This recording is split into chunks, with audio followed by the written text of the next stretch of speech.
adalah gembalaku, takkan kekurangan aku. Ia membaringkan aku di padang berumput hijau. Selamat pagi saudara-saudari umat Allah yang terkasih dalam nama Tuhan Yesus. Kembali lagi kita berjumpa dalam Sabda Siap Saji edisi Jumat 20 September 2024. Pada pagi hari ini kita memperingati Santo Andreas Kim Taegon, imam dalam gereja Katolik yang menjadi martir di Korea. Marilah kita berdoa dalam nama Bapa dan Putra dan Roh Kudus. Amin. Marilah kita bernyanyi dengan gembira memuji kejayaan para kudus yang dibunuh demi Kristus.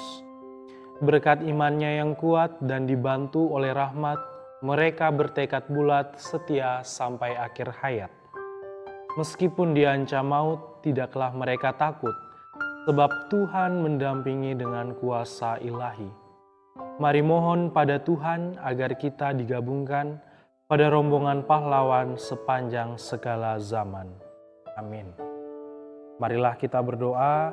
Allah Bapa sumber kebahagiaan, Engkau mengutus Putramu Yesus Kristus untuk menyelamatkan kami. Semoga kami menerima dan menaati sabdanya yang menunjukkan cinta kasih-Mu kepada manusia.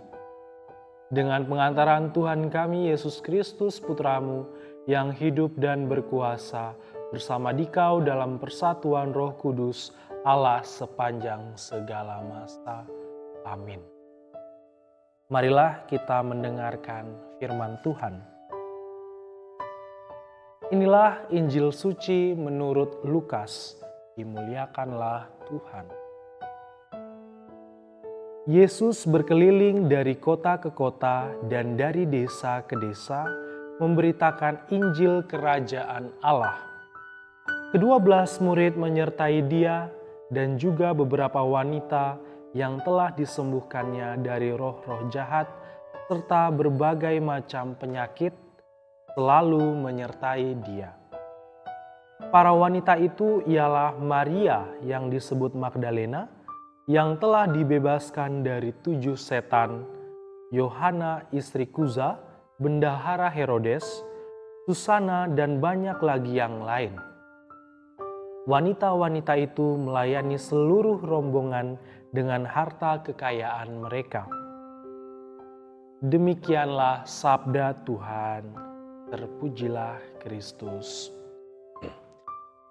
Saudara-saudari umat Allah yang terkasih dalam Kristus Yesus, dalam Injil yang baru saja kita dengarkan, Lukas menampilkan figur beberapa wanita yang menyertai perjalanan Yesus, yakni yang pertama adalah Maria yang disebut Magdalena yang telah disembuhkan dari 7 setan.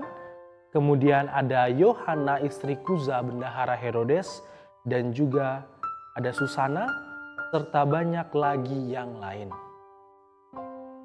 Dalam sebuah keluarga, seorang laki-laki yang hebat jelas memiliki sosok wanita yang kuat dan hebat pula di belakangnya. Ini istrinya. Begitu pula dengan Yesus dalam karya pelayanannya, ia pula disokong oleh para wanita-wanita yang hebat.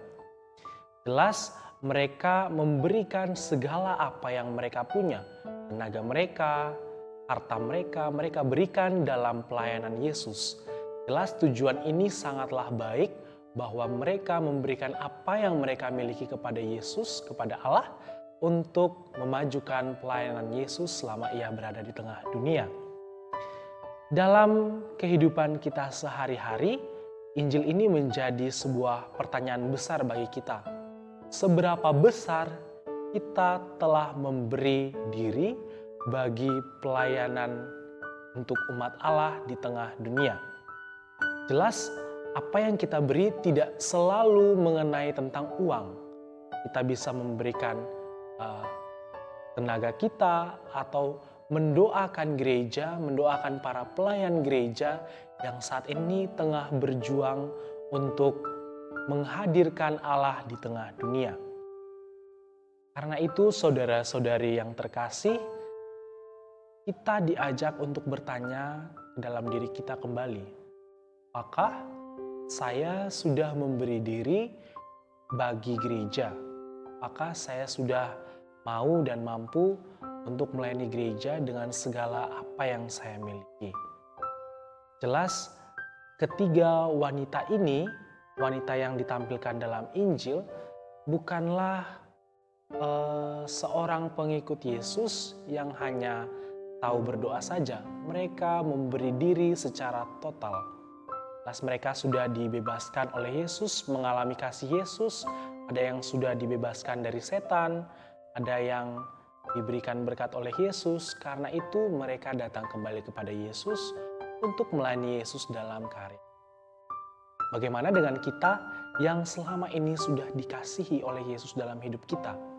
Kita sudah menerima rahmat Yesus dalam hidup, menerima kesehatan, menerima aneka anugerah dalam hidup kita. Karena itu, marilah dalam kehidupan kita selanjutnya, kita tidak boleh lupa untuk memberi diri secara baik, secara utuh bagi pelayanan agar Allah sungguh dikenal oleh seluruh makhluk. Bukan soal uang, melainkan juga soal tenaga, bahkan juga tentang bagaimana kita mendoakan para pelayan-pelayan gereja kita.